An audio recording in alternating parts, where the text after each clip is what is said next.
অস্কারের পর বিনোদন জগতের সবচেয়ে সম্মানজনক পুরস্কার ধরা হয় গোল্ডেন গ্লোব অ্যাওয়ার্ডসকে।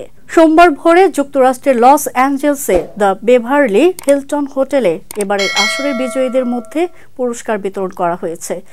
এবার সেরা সিনেমা সহ একাধিক পুরস্কার জিতেছে এমিলিয়া পেরেজ।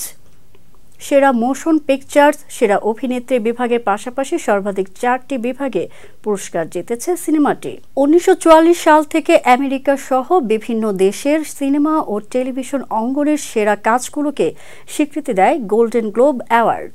এতদিন এই অ্যাওয়ার্ডের স্বত্ব বিভিন্ন দেশের সাংবাদিকদের সংগঠন হলিউড ফরেন প্রেস অ্যাসোসিয়েশনের কাছে থাকলেও 2023 সালের জুনে এই স্বত্ব কিনে নেয় এলরিস industries and D club productions. এই দুটি সংগঠনের পক্ষ থেকে এবার আয়োজন করা হয় 82তম আসর।